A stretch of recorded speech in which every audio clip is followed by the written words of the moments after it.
So types of plots that are available. I think it's really useful just to go through this because we often presume that people know everything about everything, and it's useful just to go through these one by one and just give a little explanation about that type of land. Now, I've mentioned a couple of times about virgin land, agricultural land that's been untouched. It's probably in the middle of nowhere. It's not in a red line village or settlement boundary. There will be very little or no planning policy that will support you just putting a house there, a residential property there. So I would get that out of your head. Unfortunately, you are just going to be able to put a house wherever you want. It's not the case. It really isn't the case. And if you buy something without any planning guidance, you're going to end up stuck with that plot that will be most likely be undevelopable for forever, unfortunately. The main types of plots that people are looking for in terms of service plots will come with either outline planning or detailed planning permission.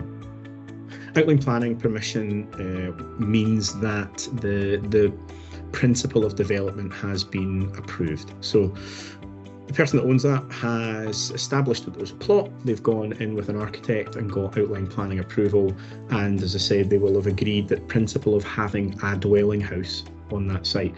Now, it might be as loose as that. I'm saying actually we have established the access in and out and that there can be a house. They probably haven't agreed scale, mass, volume, size, type of house. It's just the number of housing and potentially how you get onto that site. So that gets you further down the road that you know that you can have a house on it, but it doesn't say you can have a 200 square metre, 2.5 story contemporary home on it. That's when you get to full detailed planning approval. So something that's got full planning approval will have worked out all of the reserved matters. They will have said access, design, scale, mass, volume, the type of the house, where it's located on the site. All of that will be established, and you'll be able to go in and see what it is that it's getting approval for. It will also have services, potentially gas, water, and electricity on it. That'll be more expensive than outline planning, and again, it's de-risked because you know what type of house is on there. Most people that are buying a plot don't buy it for the house design, they buy it for the plot. So one of the common questions that we get asked all the time is, well, can I go in and design something else on that? You can, and you can have multiple planning applications and approvals on the same site. What most people will do is they'll accept that it's got an approval that's in place. It might have also the work might have been started, so it's there for forever. They'll then go and use the policy and the referencing that's in there and design a house that they think will get approved. If that house, say, is a bungalow that's got approval and it's in a street of bungalows, and you then want to go in and put a 2.5 story contemporary dwelling in there, chances are you're not going to get planning approval. So potentially that's not the right plot for you. The other thing to be really careful of is both outline and detailed planning approval will come with a series of conditions.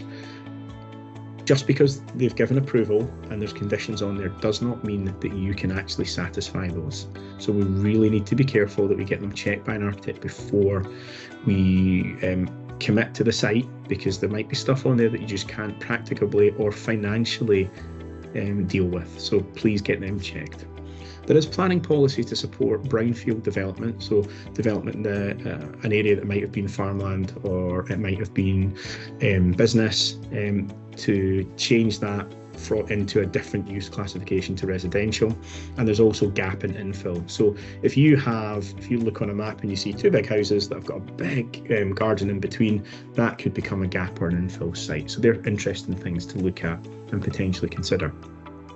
Custom build sites, custom build homes, Craven Hill, Orchard Farm in Kent. There's a number of big companies and developments that are out there that are giving people opportunities to have more of a structured route with a service plot, with a plot passport and a design code that guides you in what you can and can't do. So they're another opportunity if you're wanting to look for something with more structure, with neighbours around you, that's an easier route into self-build. You might be scared about the self-build, but you might be a traditional Rightmove sort of customer. Somewhere in between that and the custom build development sites are really worthwhile looking at. So again, have a look at Craven Hill. Have a look at the new development Orchard Farm, and custom build homes are a really good go-to for lots of sites across the UK.